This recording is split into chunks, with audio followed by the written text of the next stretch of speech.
पंडित चंद्रधर शर्मा गुलेरी आधुनिक हिंदी साहित्य के अद्भुत व्यक्तित्व, कहानीकार, निबंधकार, कवि, संस्कृति एवं पुरातत्ववेत्ता, प्राच्य विद्या विशारद, प्रकांड भाषाविद, ज्योतिर्विज्ञानी और पत्रकार।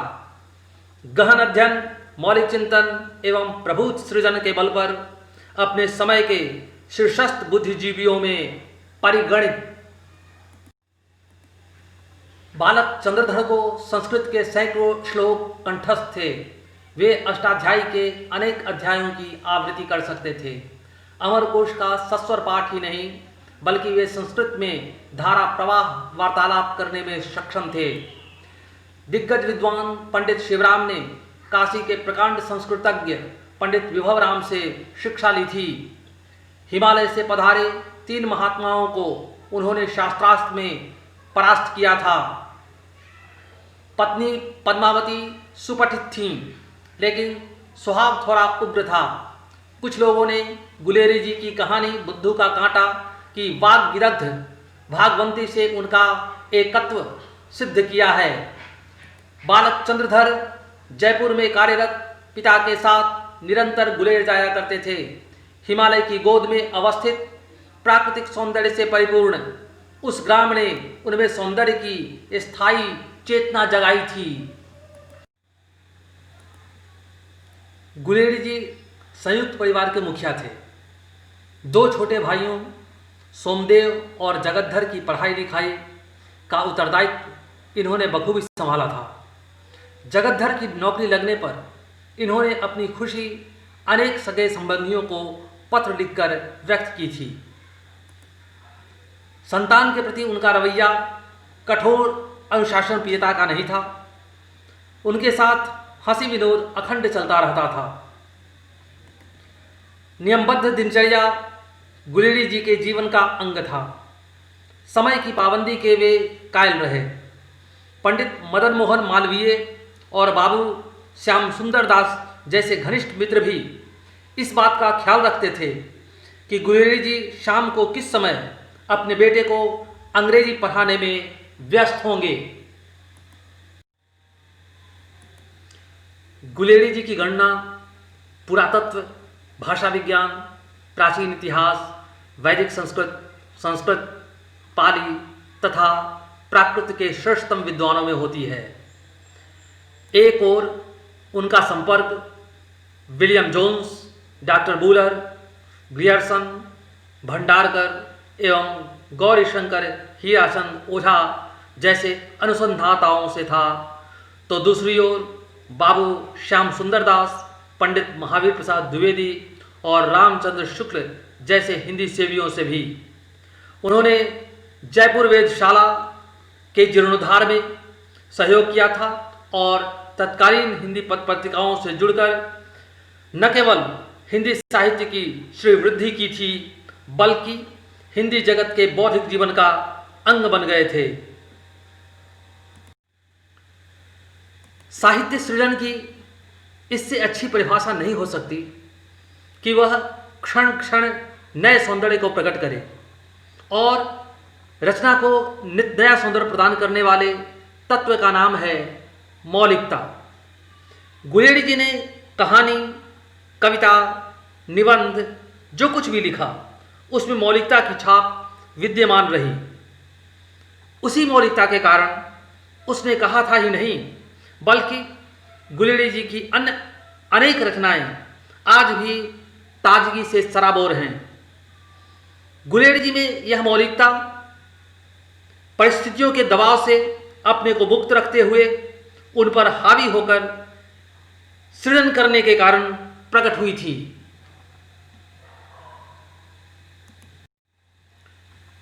गुलेरी जी के ज़माने में हिंदी कहानी रूप ले रही थी। उसके स्वरूप निर्धारण पर समालोचक में गुलेरी जी ने विचार किया था कि लेखक अपने आसपास की सामान्य वस्तुओं और सामान्य पात्रों में सौंदर्य को देखें और उस दुनिया का चित्रण करें जिसे पाठक छू सकता हो। अब उस चिंतन को रूपायित करने, सिद्धांत को प्रयोग में लाने की जरूरत थी। फलतः गुलेरी जी ने स्वयं कहानियां लिखी। उसने कहा था जैसी कहानी अद्भुत और कालजयी। गुलेरी जी की कुल 3 कहानियां उपलब्ध हैं, सुखमय जीवन, बुद्धू का कांटा और उसने कहा था। उसने कहा था को साहित्य जगत में अपार ख्यात मिली, जिसकी चमक में बाकी की दोनों कहानियां लगभग भुला दी गईं, जबकि तत्कालीन परिदृश्य में वे भी अपनी खास मान्यताओं को उजागर कर रही थीं। विलक्षण और असंभव चरित्र नायकों के उस युग में गुलेरी जी प्रणीत चरित्र बिल्कुल सामान्य हैं, हम में से एक। गुलेरी जी की कहानियों का फलक अथवा वितान उपन्यास सरीखा है और अंदाजे बयां व्यंग से सराबोर। गुलेरी जी की तीनों कहानियां परिस्थितियों पर इच्छा शक्ति की विजय की रचनाएं हैं, इसलिए वे आज भी ताजगी और ऊर्जा से ओतप्रोत हैं। सुखमय जीवन कहानी में छद्म लेखन पर गहरा व्यंग किया गया है। मात्र किताबी ज्ञान के बल पर अनुभव की आंच में तपे बिना साहित्य सृजन करने वालों पर इस कहानी में छींटाकशी की गई है। साथ ही प्रत्येक पुस्तक को बिना विवेक के तराजू पर तौले अपना लेने वालों पर भी अंगुली उठाई गई है। अब लेखन की इससे बड़ी विडंबना क्या हो सकती है कि जिस जयदेव शरण वर्मा बीए ने सुखी वैवाहिक जीवन पर पुस्तक लिखी है वह स्वयं अविवाहित है और इस तरह वैवाहिक जीवन के अनुभव से सर्वथा शून्य है। आलोचक उस पुस्तक की बकिया उधेड़ डालते हैं और बिक्री के मामले में भी वह पुस्तक औंधे मुंह गिरती है। लेकिन गुलाब राय वर्मा नामक एक सज्जन और उनकी बेटी को वह किताब अत्यंत रुचिकर लगती है, जबकि उनकी पत्नी उसे अनुभवहीन व्यक्ति की कृति ठहराती है। पुस्तक लिखने वाले भी अनाड़ी और पुस्तक पढ़ने वाले भी अनाड़ी, यही इस कहानी का व्यंग्य है। बुद्धू का कांटा की व्यंग दृष्टि अत्यंत व्यापक है। इस कहानी का कलेवर भी औरों की तुलना में ज़्यादा औपन्यासिक है।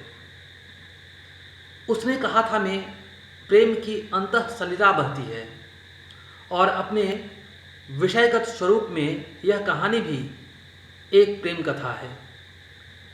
वैसे इसमें बाबू का अतीतराग, इलाही का मस्त मौलापन, भागवंती का उच्छल जीवन राग और रघुनाथ के बुद्धिपन को भी गहराई से उकेरा गया है।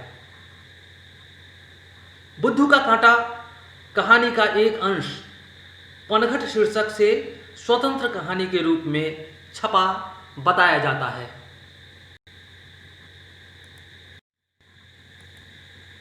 उसने कहा था के विषय में अपने इतिहास ग्रंथ में आचार्य रामचंद्र शुक्ल ने लिखा है कि श्री चंद्रधर शर्मा गुलेरी की अद्वितीय कहानी उसने कहा था सन 1915 की सरस्वती में छपी थी। इसके पक्के यथार्थवाद के बीच सुरुचि की चरम मर्यादा के भीतर भावुकता का चरम उत्कर्ष अत्यंत निपुणता के साथ संपुटित है। घटना इसकी ऐसी है जैसी बराबर हुआ करती है, पर उसमें भीतर से प्रेम का एक स्वर्गीय स्वरूप झांक रहा है। केवल झांक रहा है, निर्लज्जता के साथ पुकार या कराह नहीं रहा है। कहानी भर में कहीं प्रेमी की निर्लज्जता, प्रगल्भता, वेदना की विभत्स विवृत्ति नहीं है। सुरुचि के सुकुमार से सुकुमार स्वरूप पर कहीं आघात नहीं पहुंचता। इसकी घटनाएं ही बोल रही हैं, पात्रों के बोलने की अपेक्षा नहीं। गुलेरी जी ने छोटे बड़े करीब 100 निबंध लिखे। इनके निबंधों की 4 श्रेणियां हैं। पहली प्राच्य विद्या, दूसरी इतिहास पुरातत्व भाषा विज्ञान, तीसरी सामयिक स्थितियां समस्याएं एवं व्यक्तित्व और चौथी टिप्पणियां। प्राच्य विद्या से संबंधित उनके निबंधों में पूर्वाग्रहों से बचते हुए सत्य के संधान का प्रयास हुआ है। इतिहास और पुरातत्व विषयक निबंधों में गुलेरी जी की प्रतिभा चरमोत्कर्ष पर पहुंच गई है। सामयिक समस्याओं और स्थितियों पर लिखे गए निबंधों में गुलेरी जी सतत जागरूक मन से आसपास की घटनाओं और समस्याओं पर विचार करते हैं। गुलेरी जी के साहित्य का एक रूप छोटी छोटी टिप्पणियों का है। ये टिप्पणियाँ विविध विषयों पर लिखी गई हैं। प्रबंध काव्य के बरक्स जो आनंद मुक्तकों में होता है, वही आनंद निबंधों की तुलना में गुलेरी जी की टिप्पणियों में है। समालोचक 24 पृष्ठों वाली एक छोटी किंतु अत्यंत सम्माननीय पत्रिका थी। इसके माध्यम से श्रेष्ठ निकृष्ट साहित्य की पहचान का एक प्रतिमान सुनिश्चित हुआ। उस जमाने के उपन्यास लेखन की दो प्रचलित धाराएं थीं, एक तिलस्मी अय्यारी वाली और दूसरी फार्मूलाबद्ध। दोनों पर समालोचक के माध्यम से गुलेरी जी ने प्रचंड प्रहार किया। फल यह निकला कि वे उपन्यास मुख्यधारा से बाहर हो गए। उन्होंने इतना ही नहीं कहा कि अमुक लेखन गलत है, बल्कि यह भी बतलाया कि सही लेखन क्या है। समालोचक साहित्य के क्षेत्र में व्याप्त अराजकता पर गुलेरी जी की प्रतिक्रिया का वाहक था। गुलेरी जी का भाषा ज्ञान अत्यंत व्यापक था। वे अंग्रेजी, जर्मन, फ्रेंच जैसी विदेशी भाषाएं एवं वैदिक संस्कृत, पाली, प्राकृत एवं अपभ्रंश सरीखी देशी भाषाओं के ज्ञाता थे। हिंदी भाषा को सरस्वती के माध्यम से टकसाली रूप देने वाले पंडित महावीर प्रसाद द्विवेदी को ललकारने की क्षमता मात्र गुलेरी जी में थी। भाषा पर व्याकरण के कठोर अनुशासन से गुलेरी जी असहमत थे। वे लचीली और जनप्रवाह के साथ साथ बढ़ती हुई भाषा के समर्थक थे। गुलेरी जी अल्पायु थे। मात्र 39 वर्ष की अवस्था में उनका निधन हो गया। लेकिन उस अल्पावधि में उन्होंने प्रचुर और श्रेष्ठ साहित्य का सृजन किया। तत्कालीन देशी विदेशी विद्वान उनकी प्रतिभा के मुरीद थे। जीवन काल में ही बहुत ने उनका गुणगान गाया। कईयों ने स्पष्ट घोषणा की कि गुलेरी जी के सोहबत में उनकी उन्नति हुई है। उनके असमय निधन से बहुतों को उनसे न मिल पाने का अफसोस रहा। यद्यपि गुलेरी जी अक्खड़ किस्म के इंसान थे, फिर भी उनके मित्रों, शुभेच्छुओं और अनुगामियों की कमी न थी। धन्यवाद।